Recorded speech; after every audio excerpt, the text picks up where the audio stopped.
Subscribe now AR Hindi कहानियाँ channel. आज की कहानी है मृत्यु के देवता और दूत। एक बार मृत्यु के देवता ने अपने एक दूत को पृथ्वी पर भेजा। एक स्त्री मर गई थी, उसकी आत्मा को लाना था।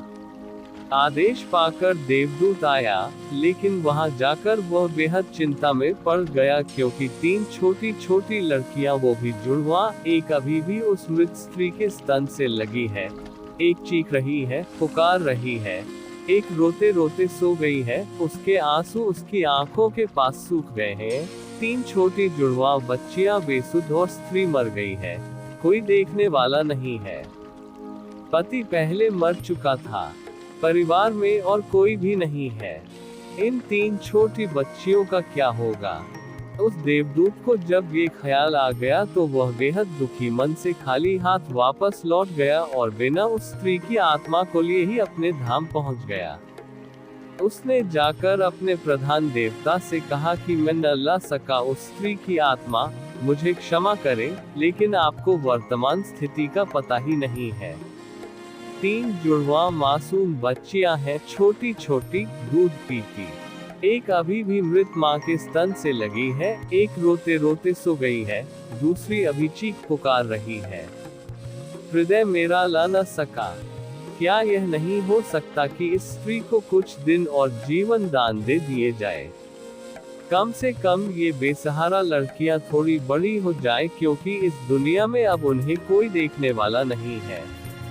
मृत्यु के देवता ने उसकी बातों को ध्यान से सुनकर गुस्से में कहा, अच्छा तो तू बड़ा समझदार हो गया है, उस व्यक्ति से भी ज्यादा, जिसकी मर्जी से मौत होती है, जिसकी मर्जी से जीवन होता है, जो पूरी दुनिया का मालिक है। तो तूने अपने जीवन में आज पहला पाप कर दिया है और इसकी तुझे सजा मिलेगी, और सजा यह है कि तुझे पृथ्वी पर वापस चले जाना पड़ेगा, और जब तक तू 3 बार अपनी मूर्खता पर न हंस ले, तब तक वापस यहाँ न आ सकेगा। वह देवदूत राजी हो गया दंड भोगने के लिए, लेकिन फिर भी उसे लगा कि सही तो मैं ही हूँ, और तब अपनी मूर्खता पर हंसने का मौका कैसे आएगा। उसे लगा कि ये शायद असंभव है। उस देवदूत को वापस पृथ्वी पर फेंक दिया गया। वहीं पास में ही जहां देवदूत बेसुध पड़ा हुआ था, एक मोची सर्दियों के दिन करीब आने के कारण कुछ रुपये लेकर अपने बच्चों के लिए गर्म कपड़े और कंबल खरीदने शहर जा रहा था। उसने राह के किनारे एक नंगे आदमी को भी पड़े हुए ठंड में ठिठुरते देखा। यह नंगा आदमी वही देवदूत है जो पृथ्वी पर फेंक दिया गया था। उस मोची को देवदूत की हालत देखकर दया आ गई, और उसने कुछ सोच विचार कर बजाय अपने बच्चों के लिए कपड़े खरीदने के, उस देवदूत के लिए कंबल और कपड़े खरीद लिए। देवदूत के पास न खाने के लिए कुछ था और न ही रहने का कोई ठिकाना।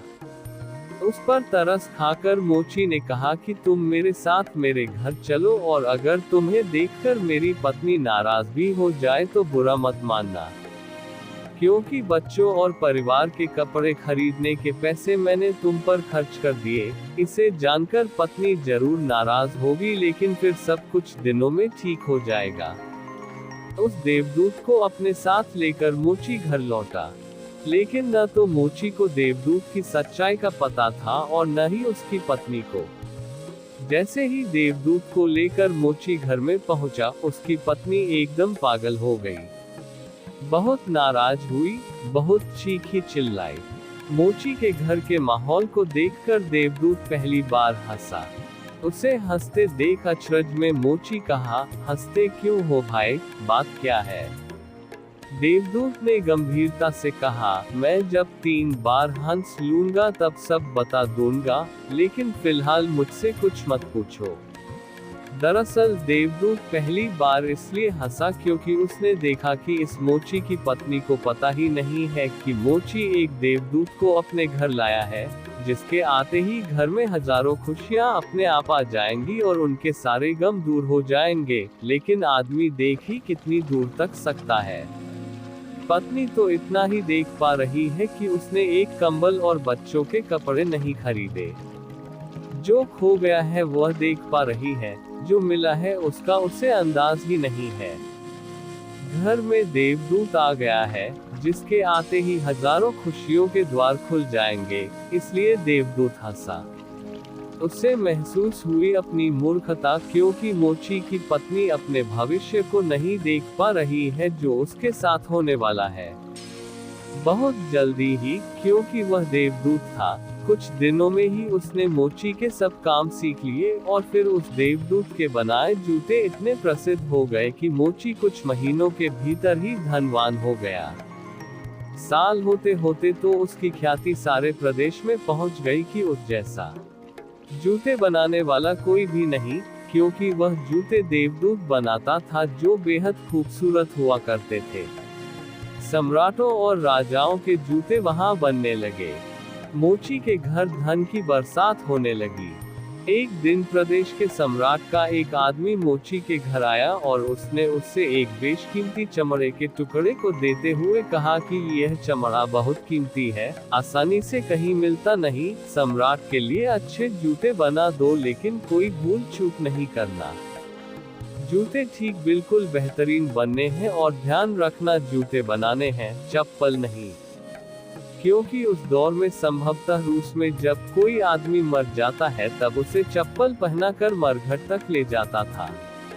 मोची ने भी सम्राट के आदमी की पूरी बात को समझकर देवदूत से कहा कि चप्पल मत बना देना, जूते बनाने हैं, स्पष्ट आ गया है, और चमड़ा इतना ही है। अगर गड़बड़ हो गई तो हम मुसीबत में फंसेंगे, सम्राट जिंदा नहीं छोड़ेगा। लेकिन पता नहीं उस देवदूत के दिमाग में क्या आया कि उसने एक चप्पल ही बना दिए। बाद में जब मोची ने देखा कि चप्पल बने हैं तो वह क्रोध से आग बबूला हो गया। वह डंडा उठाकर उसको मारने के लिए तैयार हो गया कि तू हमारी फांसी लगवा देगा, और तुझे बार बार समझा कर कहा था कि चप्पल बनाने ही नहीं है, फिर चप्पल किस लिए। देवदूत फिर खिलखिला कर हंसा। उसे देखकर मोची हैरान। तभी वही आदमी सम्राट के घर से दोबारा भागता हुआ आया। उसने कहा, जूते मत बनाना, चप्पल ही बनाना, क्योंकि सम्राट की अभी अभी मृत्यु हो गई है। भविष्य अज्ञात है, सिवाय ऊपर वाले के और किसी को ज्ञात नहीं, और नश्वर आदमी तो अतीत के आधार पर निर्णय लेता है। सम्राट जिंदा था तो जूते चाहिए थे, मर गया तो चप्पल चाहिए। उसके बाद तब वह मोची उस देवदूत के पैर पकड़कर माफी मांगने लगा कि मुझे माफ कर दे, मैंने तुझे मारा। देवदूत ने कहा, कोई बात नहीं, मैं अपना दंड भोग रहा हूँ, इसमें तुम्हारी कोई गलती नहीं। लेकिन वह देवदूत आज दोबारा हंसा था। मोची ने फिर पूछा उसके हंसी का कारण। उसने फिर कहा कि जब मैं 3 बार हंस लूं तब बताऊंगा। दरअसल वो देवदूत दोबारा हंसा, सिर्फ इसलिए कि भविष्य किसी को ज्ञात नहीं है। फिर अभी लोग असीमित आकांक्षाएं, ईर्ष्या, घृणा, द्वेष रखते हैं जो कि पूरी तरह व्यर्थ है। फिजूल की लालसा वो लोग करते हैं जो कि कभी पूरी नहीं होती। हम याचक की तरह मांगते हैं जो कभी नहीं मिलता, क्योंकि कुछ और ही मिलना तय है। हमसे बिना पूछे हमारी नियति घूम रही है और हम व्यर्थ ही बीच में शोरगुल मचाते हैं, चिंता करते हैं, परेशान होते हैं। चाहिए चप्पल और हम जूते बनवाते हैं। मरने का जब वक्त करीब आ रहा है तब जिंदगी का हम हंगामेदार आयोजन करते हैं। सिर्फ वर्तमान समय ही हमारा है, लेकिन हम भूत और भविष्य के बारे में दिन रात सोचकर बेमतलब की चिंता में मरे जा रहे हैं। अब उस देवदूत को लगने लगा कि वे बच्चियां, मुझे क्या पता भविष्य उनका क्या होने वाला है। मैं बेमतलब का उनके बीच में आया, क्योंकि होनी तो बहुत पहले से तय है। कुछ दिनों बाद एक तीसरी घटना घटी कि एक दिन 3 लड़कियां उस मोची के यहाँ पहुंची। उन तीनों लड़कियों की शादी हो रही थी, इसलिए वे तीनों अपने लिए जूतों के ऑर्डर देने वहां गई थी। एक बूढ़ी महिला भी उनके साथ आई थी जो बहुत अमीर दिख रही थी। देवदूत उन्हें देखकर पहचान गया, ये वही 3 लड़कियां हैं जिनको वह उनके मृत मां के पास छोड़ आया था और जिनकी वजह से वह दंड भोग रहा है। वे सब वर्तमान में बहुत स्वस्थ और सुंदर दिख रही हैं। उसने जानना चाहा कि क्या हुआ। उनके साथ यह बुरी औरत कौन है। अब बुरी औरत ने सब कुछ बताना शुरू किया। उसने कहा कि ये तीनों बच्चियां मेरी नहीं है। इनके जन्म के दौरान भूख और अभाव के कारण मां के शरीर में दूध नहीं था और ये 3 बच्चियां जुड़वा। इनकी मां इन्हें दूध पिलाते पिलाते ही मर गई। जब मैंने इन्हें देखा तो मुझे इन अनाथ बच्चियों पर दया आ गई। मेरे कोई बच्चे नहीं थे, इसलिए मैंने इन तीनों बच्चियों को गोद ले ली। बुरी महिला ने अपनी बात को आगे बढ़ाई और कहा कि अगर आज भगवान की कृपा से इनकी मां जिंदा रहती तो भी शायद ये तीनों बच्चियां गरीबी, भूख, दीनता और दरिद्रता में बड़ी होती। मां दुर्भाग्यवश भले ही मर गई हो, फिर भी ये तीनों बच्चियां बहुत बड़े धन, वैभव व संपदा में पली और अब मेरे बाद सारी संपदा की यही 3 मालकिन है। फिलहाल इन तीनों का एक सम्राट के परिवार में विवाह हो रहा है। देवदूत फिर तीसरी बार हंसा और विस्तार से मोची को उसने पूरी घटना बताई। उसने कहा, भूल मेरी थी, नियति बड़ी है और हम उतना ही देख पाते हैं जितनी समझ है, लेकिन जो कभी नहीं देख पाते। बहुत बृहद विस्तार है उसका। मैं अपनी मूर्खता पर 3 बार हंस लिया हूँ। अब मेरा दंड पूरा हो गया और अब वापस जा रहा हूँ। उसके बाद देवदूत को अपनी गलती का एहसास हुआ और वह वापस अपने धाम लौट गया।